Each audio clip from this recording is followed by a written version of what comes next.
Hello friends, मेरे इस channel पर आपका स्वागत है। सॉल्यूशन एंड कोलिगेटिव प्रॉपर्टीज़ ये चैप्टर हम कर रहे थे। इस चैप्टर में पिछली क्लास में हमने ओस्मोटिक प्रेशर क्या होता है, वांटा फैक्टर क्या होता है, ये हमने किया था और इस पेज तक हमने इसको कंप्लीट कर लिया था, जिसमें हमने फाइंड आउट किया था पाई फाइनल। तो यहाँ तक अगर आपको देखना है तो पिछले वीडियोज़ आप देख सकते हैं। उसके बाद हम इस चैप्टर को कंटिन्यू आगे बढ़ाते हैं। तो एक्चुअली यहाँ पर हमारा आज का टॉपिक है, जो फर्स्ट टॉपिक है, that is the types of solution. इसमें हम बात करते हैं कि ओस्मोटिक प्रेशर के बेसिस पर दो सॉल्यूशन को कितनी कैटेगरी में डिवाइड कर सकते हैं। तो हम यहाँ पर जो टू सॉल्यूशन है उनको हम डिवाइड कर सकते हैं तीन कैटेगरी में, थ्री कैटेगरीज में। लाइक सॉल्यूशन 1 है, इसका ओस्मोटिक प्रेशर पाई 1 है। सॉल्यूशन 2 है, इसका ओस्मोटिक प्रेशर पाई 2 है। अब कंडीशन नंबर 1 है, पाई 1 इज इक्वल टू पाई 2, तब हम बोलेंगे कि दोनों सॉल्यूशन एक दूसरे के साथ में आइसोटोनिक है, यानी कि दोनों का ओस्मोटिक प्रेशर सेम है। So these solution are known as isotonic. Next condition डालते हैं कि pi 1 is greater than pi 2। तो हम यहाँ पर जो बात करेंगे तो सॉल्यूशन 1 की ओस्मोटिक प्रेशर ज़्यादा है एज कम्पेयर टू सॉल्यूशन 2। तो solution 1 is hypertonic with respect to solution 2।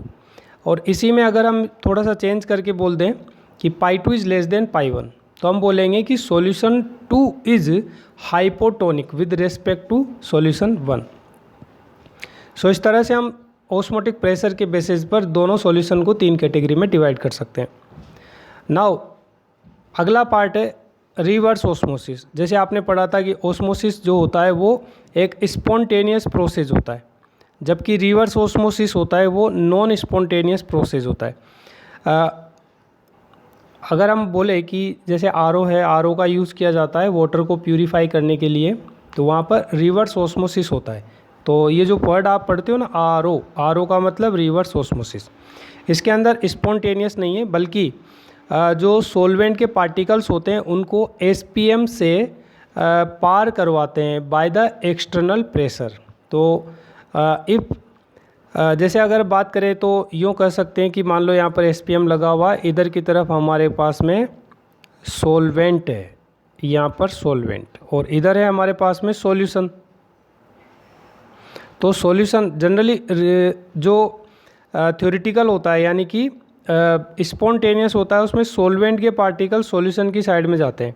लेकिन रिवर्स ऑस्मोसिस में उल्टा हो जाता है, सोलवेंट साइड से सोलवेंट के पार्टिकल सॉल्यूशन वाले चेंबर से एसपीएम से पार होकर के और सॉल्वेंट में आते हैं। तो this is called reverse osmosis.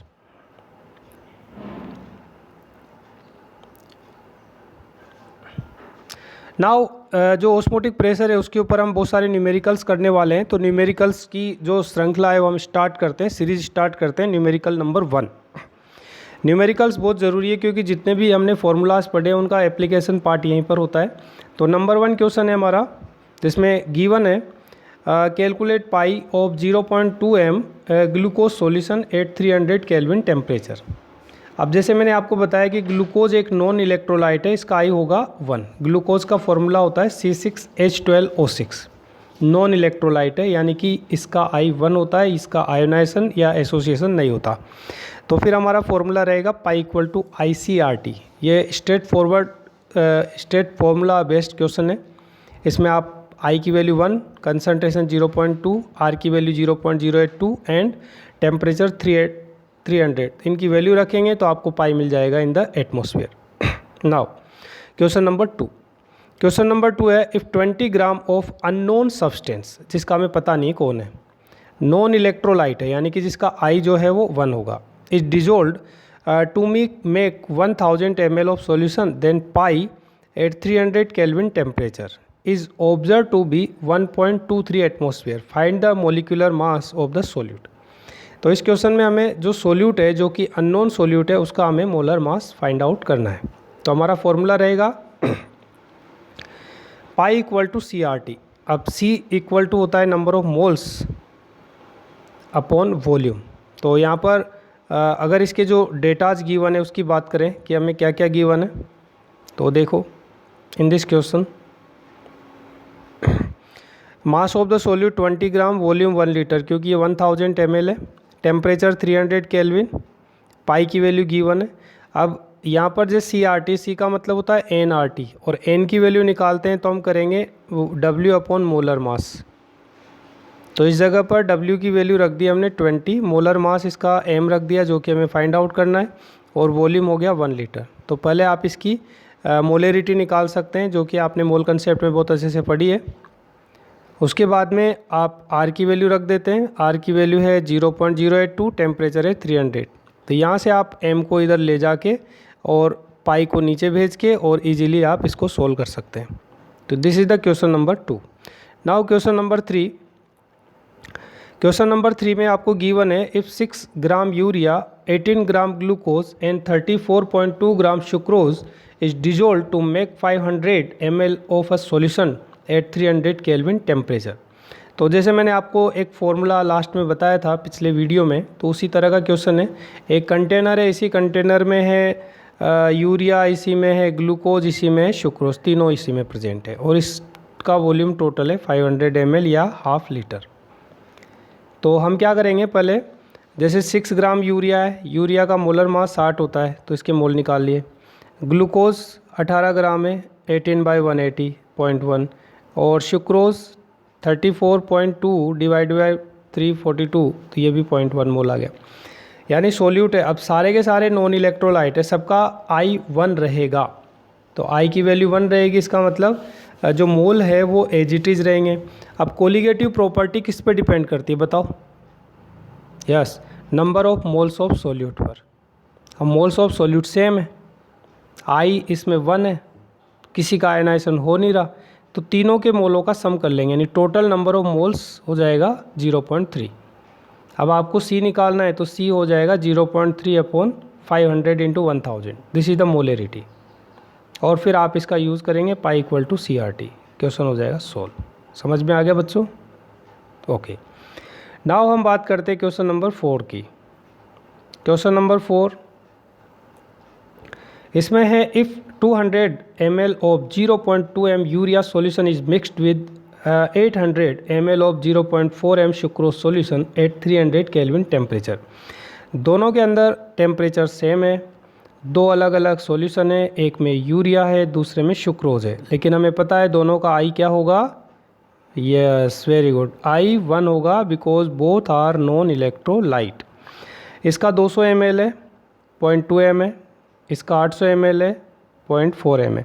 अब हमें क्या है, दोनों को मिलाने के बाद जो सॉल्यूशन बनेगा उसकी C फाइनल निकालनी है, या जो हमने एक फॉर्मूला लिखा था पाई फाइनल इक्वल टू जो C1 V1 C2 V2 upon V1 V2 into RT। ये फॉर्मूला मैंने पिछली क्लास में बताया है, आप चाहे तो उसको देखना।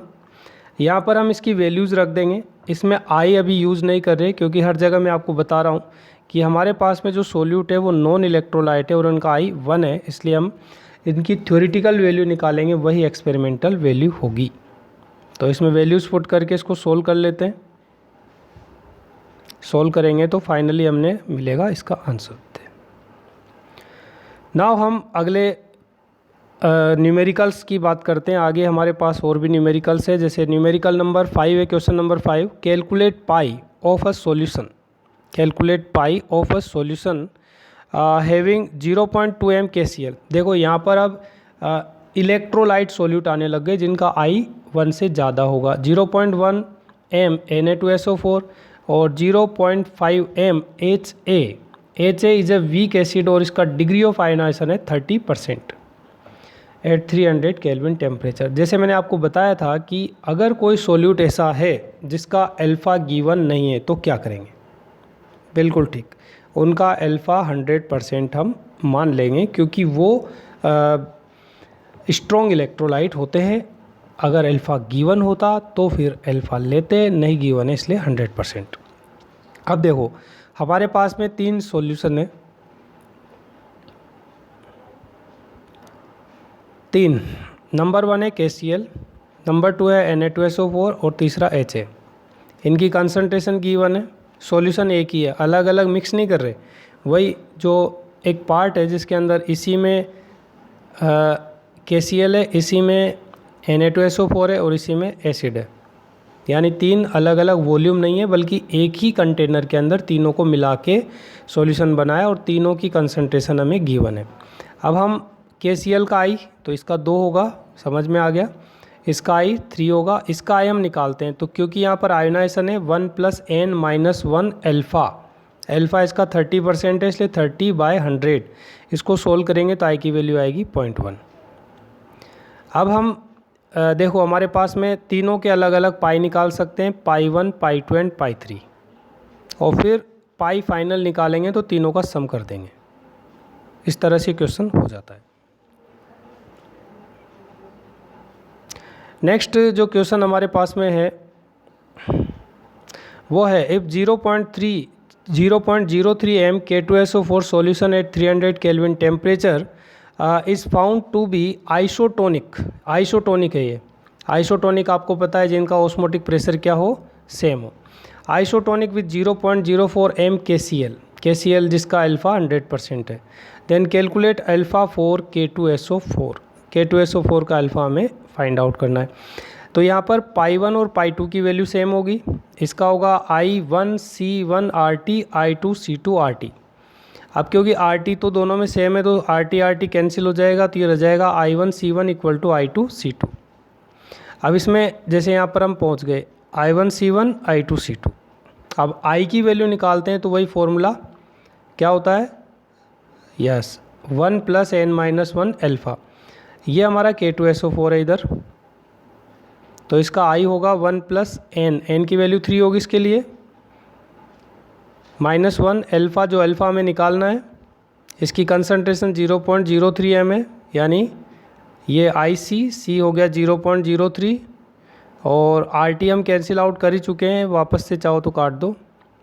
और इधर होगा 2 × क्योंकि इसमें KCl है 100%, तो इसका अल्फ़ा I होगा 2, कंसंट्रेशन है 0.04, तो RT कट ही गया। तो इधर अब इसको सोल्व करेंगे तो ये होगा 1 + 2 अल्फ़ा, और इधर होगा 2/0.04 डिवाइडेड बाय 0.03, और इसको सोल्व करके हम अल्फ़ा की वैल्यू कैलकुलेट कर लेंगे। तो अल्फ़ा आ जाएगा हमारे पास में 83.33%। This is the alpha of K2SO4। So students, numericals थे ये। अभी और भी न्यूमेरिकल मैं आपको करवाऊँगा, तो जो कुछ न्यूमेरिकल है वो अगली क्लास में हम कंप्लीट करते हैं। Thank you for watching my video and thank you very much.